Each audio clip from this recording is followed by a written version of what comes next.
Bonjour tout le monde. Aujourd'hui, pour l'épisode 45, on parle de médias. Bienvenue à la 100e de Studio Libre.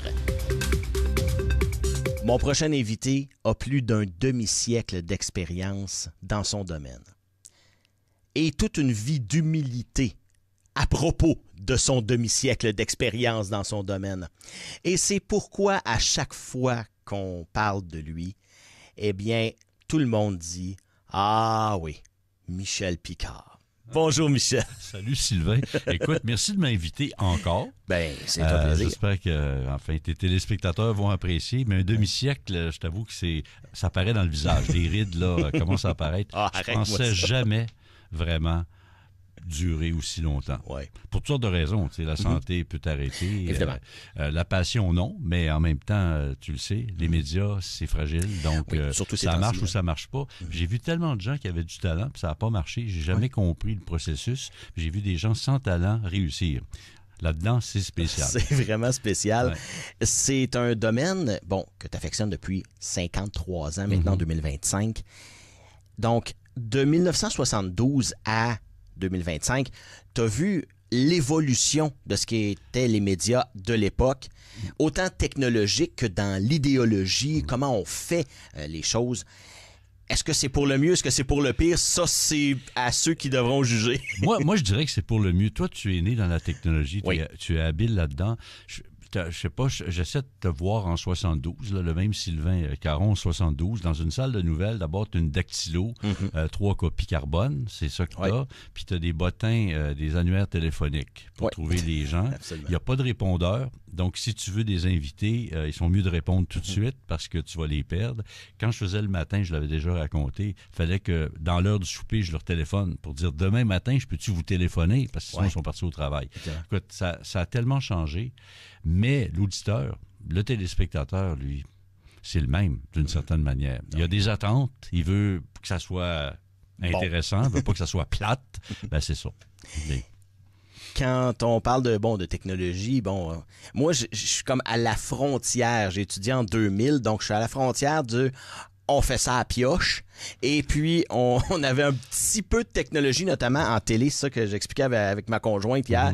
Quand on faisait du transfert VHS, fallait comme planifier de pas trop se tromper parce que sinon on perdait une génération et là ça se dégradait, c'était l'enfer là. Puis souvent fallait connaître sa machine parce que si le ruban, la machine était un petit peu plus usée, ben ça partait pas nécessairement où ce que tu voulais.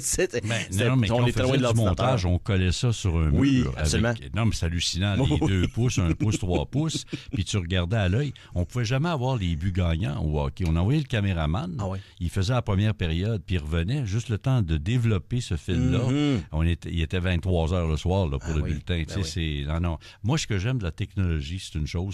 Quand tu es en studio, puis tu as un ordinateur, puis tu cherches un élément, là, je sais pas, une date, l'âge de quelqu'un, quelque chose que tu dois trouver vite pendant que tu parles à la personne, c'est instantané. À l'époque, si tu n'avais pas le dictionnaire à côté de toi, puis on n'avait pas ça. C'est des albums complets, des biographies, tu n'avais pas ça. Donc, il fallait vraiment se préparer davantage ou différemment. Là, aujourd'hui, c'est tellement rapide, formidable.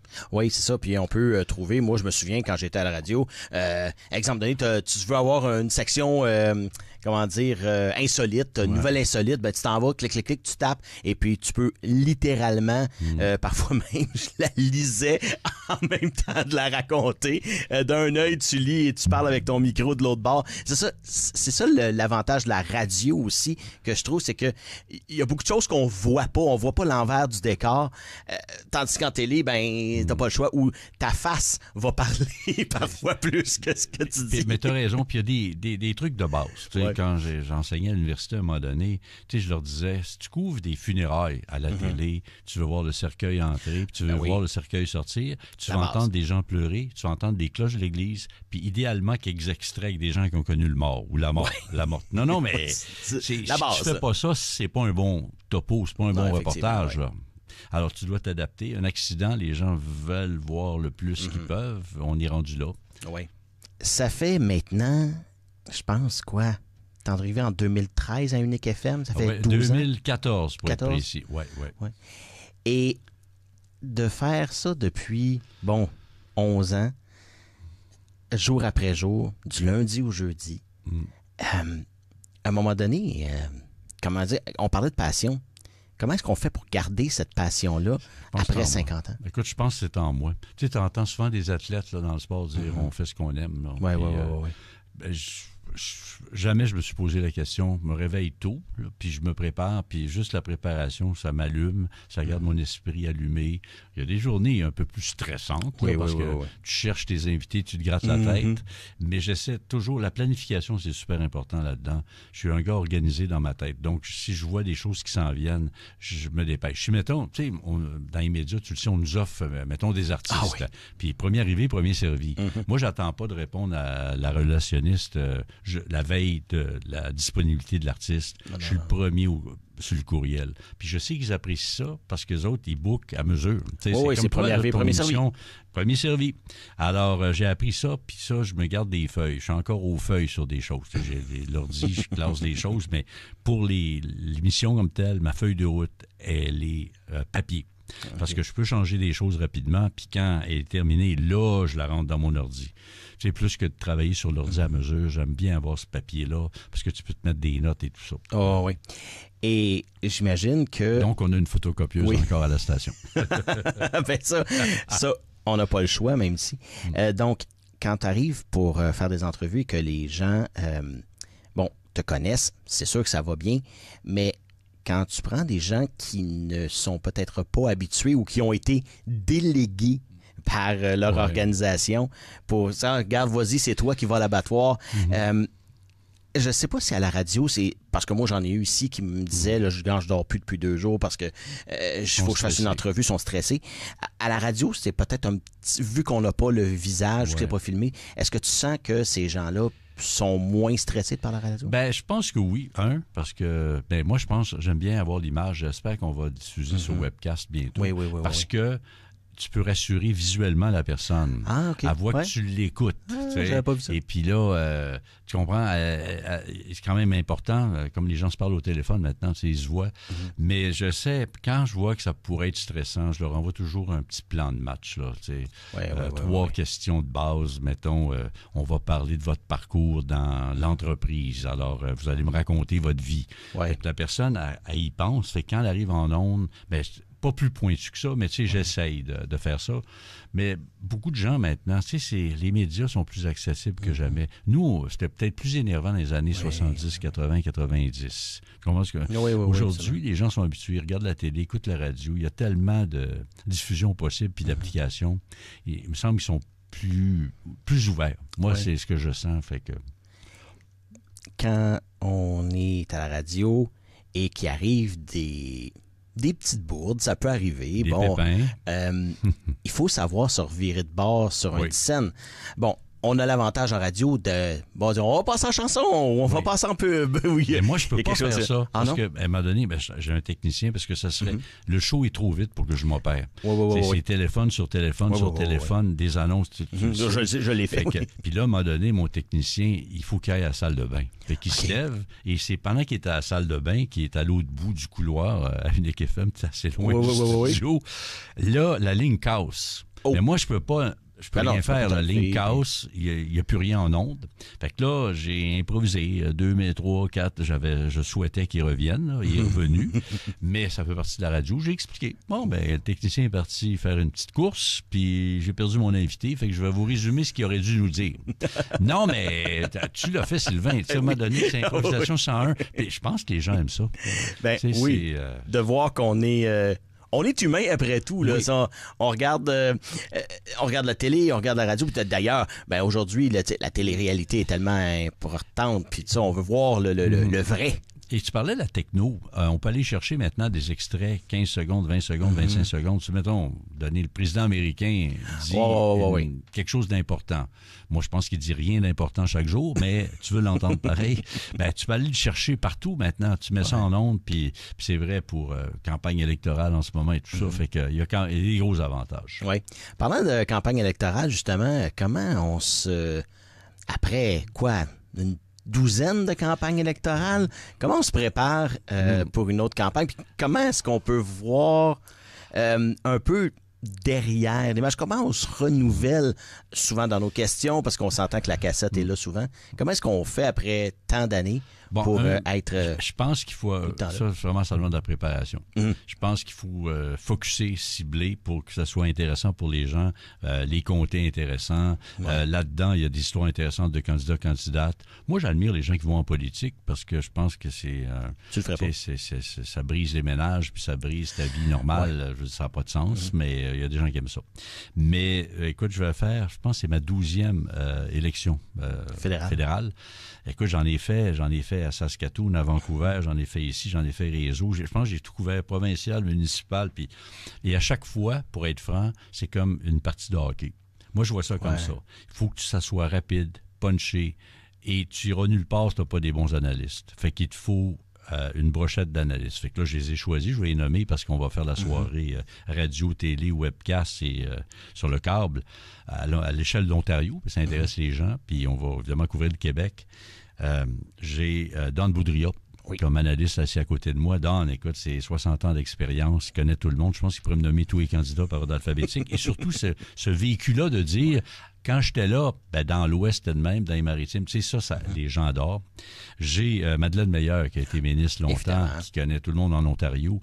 Fait que ils vont bien se compléter. Puis là, j'ai été chercher le genou, Mathieu Fleury. Mathieu, qui a été 14 ans en politique municipale, lui, Ottawa, il connaît ça.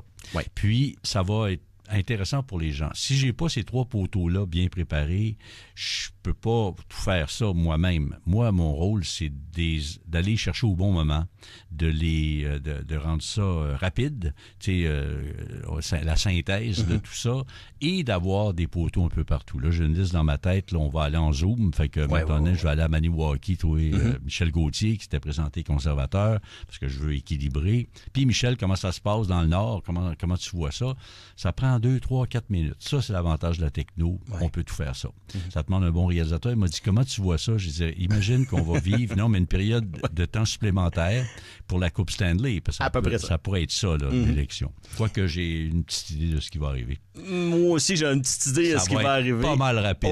Oui. Toi aussi, tu penses ça. Si la tendance se maintient, va sortir assez rapidement. Là, même, je ne sais même pas si on va attendre la fin de la fermeture de certains votes, notamment dans l'Ouest. On va avoir des babounes, là. Parce qu'il y a des gens qui vont être surpris, des gens connus qui vont perdre leur comté.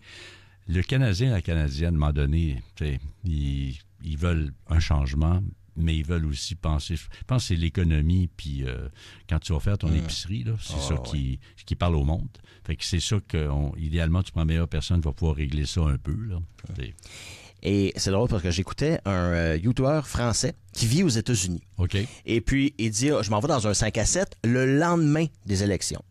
Et en France, parler de politique, débattre, c'est pratiquement un sport national. Et il dit, aux États-Unis, je me suis rendu compte que ce n'est pas le sujet à aborder. Parce qu'il dit, je lance comme ça à brûle-pourpoint. Puis, qu'est-ce que vous pensez des résultats de l'élection? Et il dit, l'autre me regarde en voulant dire, mais vas-tu te la fermer? Ouais. Et il dit, je me suis rendu compte qu'aux États-Unis, et ça se mettait à s'engueuler et le pays est divisé. On sent que même ici au Canada, on est moins divisé. On est peut-être moins divisé, mais il y a quand même un choc des idées et on dirait qu'on ne s'écoute pas l'un l'autre. Est-ce que c'est un phénomène purement américain, parce que tu étais en Europe souvent? Je pense que, écoute, d'abord, il y a juste deux partis aux États-Unis, républicains et démocrates. Fait que ça, on s'en va peut-être vers ça, là, parce que nous, on en a 4, 5, là. Les Verts sont là, mais c'est pas... Mais les 4 autres partis existent, là, puis ils fonctionnent, puis ça fluctue. Eux, ils en ont juste 2. Fait que quand tu as 2 partis, dans le Parti démocrate, tu as des doux, des tièdes, des forts, des faibles, et c'est la même chose de l'autre côté. Fait que tu as un républicain qui peut penser parfois comme un démocrate, puis un démocrate qui pense un peu comme un républicain sur certaines choses. C'est plus compliqué. Puis l'Américain, je pense la première nouvelle, c'est celle qui écoute, parce que l'Américain qui travaille à 15$ de l'heure dans une usine, puis dont le plaisir est d'aller prendre une bière le vendredi soir avec ses amis, pas sûr qu'il suit ça toute la semaine, puis que si son ami dit « Hey, ça, c'était une bonne idée », il part avec ça. Nous, on est je pense, un peu plus curieux. Je pense que le Canadien s'informe davantage, le Canadien, le Québécois, là, peu importe. Tu sais, les gens fouillent un peu. Alors, puis là, ce qu'on vit, on a vécu les deux solitudes, les francophones, les anglophones, puis je vais ajouter une troisième solitude, les autochtones, parce qu'ils ont un mot à dire aussi. Fait que tu prends ces gens-là, et étonnamment, francophones, anglophones et autochtones, on pense pas mal la même chose pour se protéger nous-mêmes. Donc, on vise l'autonomie dans bien des domaines. Ça, je trouve ça formidable. Je ne pensais pas qu'on allait vivre ça. Tu sais, parce qu'on se regardait d'un coin de l'œil, mais là, on veut travailler ensemble. Ouais. Et tu me fais allumer sur quelque chose. On parlait de 2 solitudes, 3 solitudes, mais même à l'intérieur d'une solitude, il peut y avoir une autre solitude, une autre subdivision. Je pense juste simplement, parce que bon, en ayant travaillé du côté Ontario, du côté franco-ontarien, eh bien, je me suis rendu compte que les Québécois ne connaissent pas vraiment les franco-ontariens et peut-être un peu vice-versa. T'as raison. J'étais dans un restaurant, puis on parlait avec un serveur, et puis à un moment donné, ma mère dit « Ah, ben, il était à Natashquan, j'ai commencé à Natashquan en radio, c'est le pays de Gilles Vigneault. » Et j'ai vu dans les yeux de la personne, là, j'ai regardé ma mère, c'est parce que c'est un Ontarien, il ne connaît pas Gilles Vigneault. Ouais. Pourtant, la francophonie canadienne devrait naturellement se supporter vu qu'on est en phénomène un peu minoritaire, mais c'est pas le cas. Là. On vient de sortir du Festival du film. Oui. Alors, il y avait des tables rondes causeries. Il y a dans une des causeries, elle enseigne le cinéma dans pas nommé l'université, mais c'est en Ontario. Puis elle dit, personne dans la classe connaissait Xavier Dolan. Avait jamais entendu parler de lui. 2 solitudes. Oui. Et pourtant, s'il y a un gars qui est connu avec ses films et tout ça... C'est bien lui. Hein? Et tu étudies en cinéma. 2 solitudes, probablement qu'ils sont plus américains là-dessus, en connaissance, que québécoises. Oui. C'est fou de voir, et puis tu le vois depuis... Tu me nommais des noms tantôt, puis j'en connais pas un.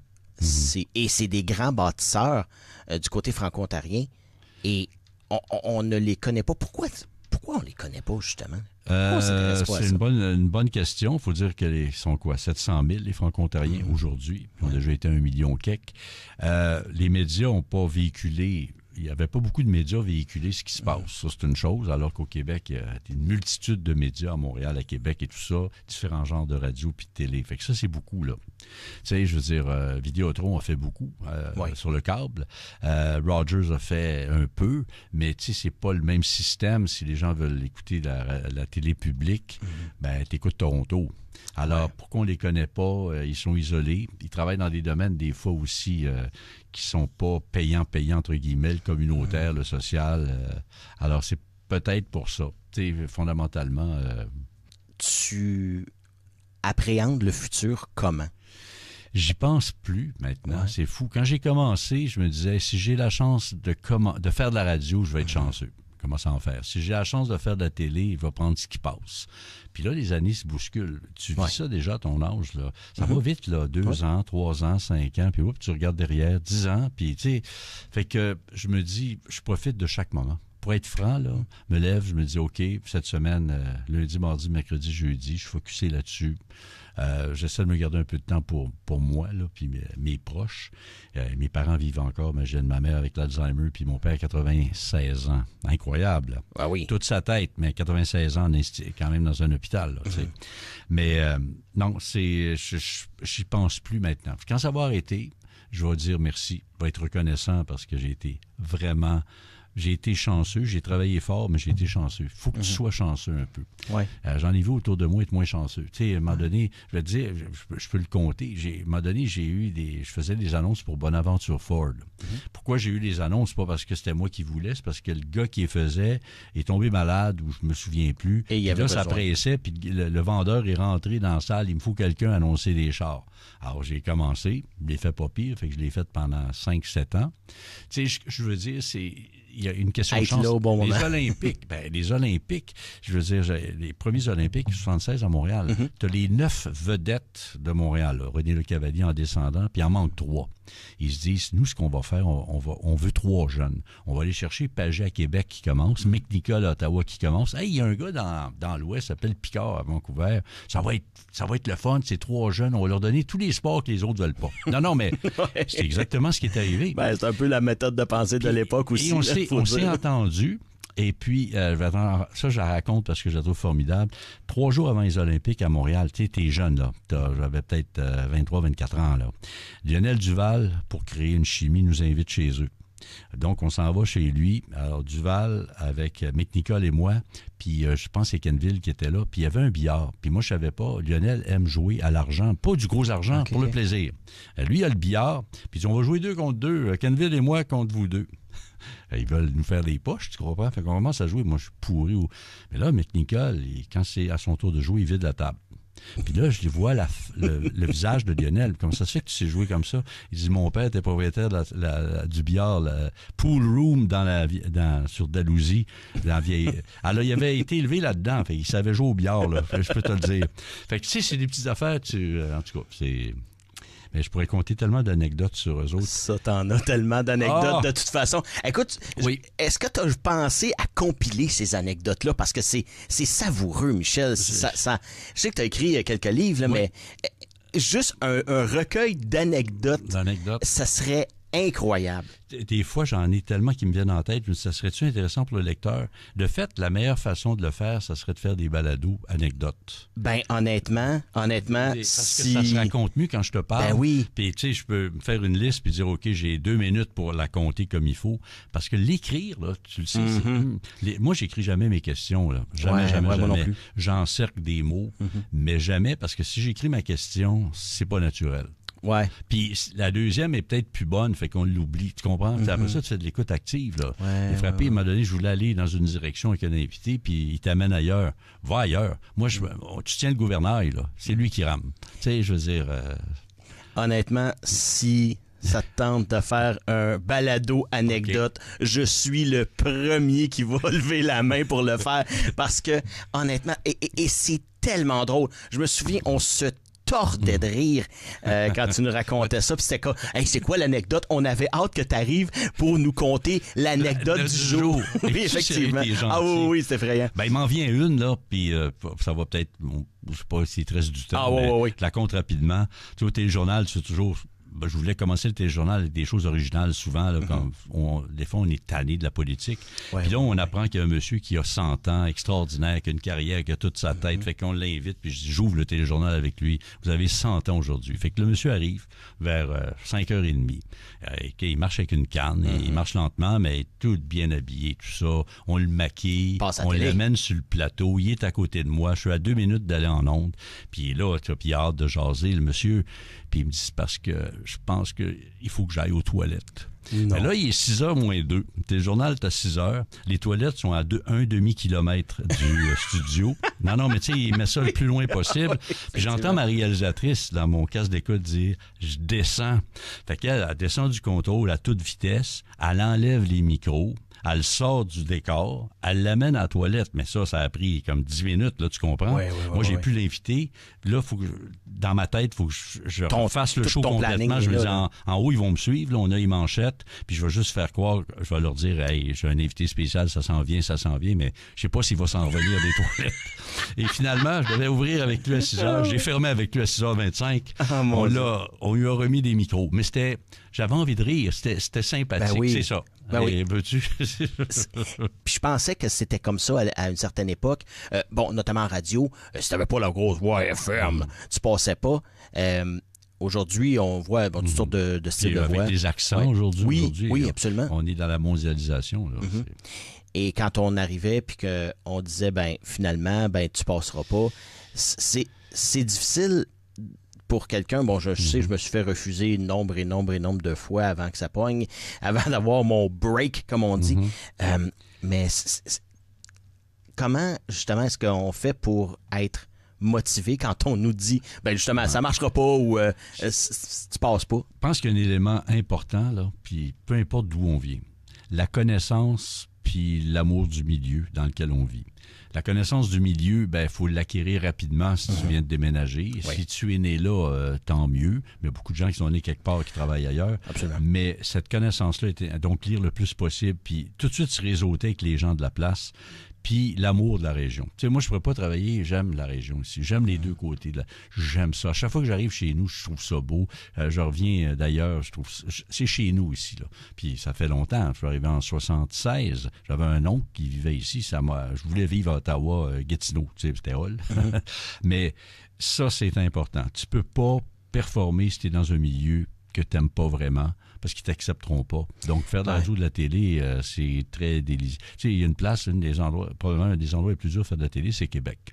Parce que si tu n'es pas de Québec, ils le voient vite, et ce sont des auditeurs qui aiment les gens de Québec à l'antenne, avec des gens de Québec qui parlent de Québec. Ouais. Non, mais fondamentalement, sinon contre Montréal. Non, mais tu sais, et ça, j'aurais pu aller à Québec, à un moment donné. Écoute, c'est fou, Jean Pagé m'avait dit, fais pas ça, Michel. Moi, on m'avait offert de faire le matin à Québec. Puis, en tout cas, c'est une longue histoire. Puis, il dit, tu n'es pas de Québec, tu vas te planter. Dès que tu vas prononcer un mauvais nom de rue, le mauvais prénom d'un politicien, etc., tu ne pourras pas acquérir ça assez vite. Tu vas être jugé, puis tu n'auras pas de chance. Puis, merci à Jean Pagé. Puis Claude Kenville m'avait dit la même chose, il vient du Saguenay, lui.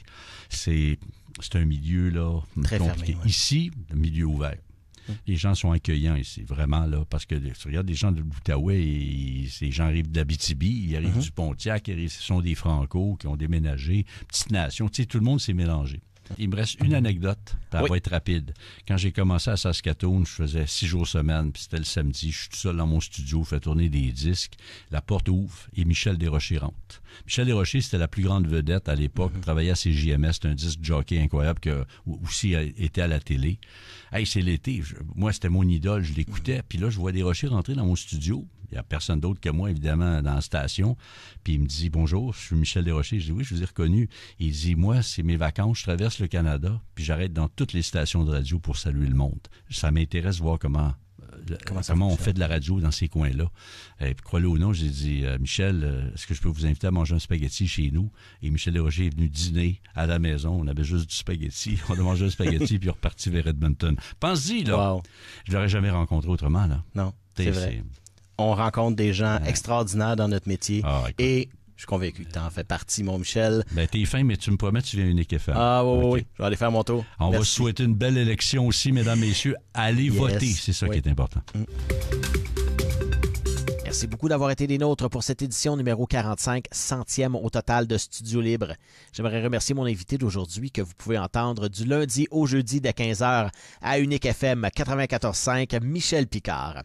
Et j'aimerais vous rappeler également que nos émissions sont disponibles sur notre chaîne YouTube. Nous avons aussi notre groupe de discussion Facebook auquel vous pouvez vous abonner. Et moi, il ne me reste qu'à vous dire bonne journée et on se revoit pour la 101e de Studio Libre.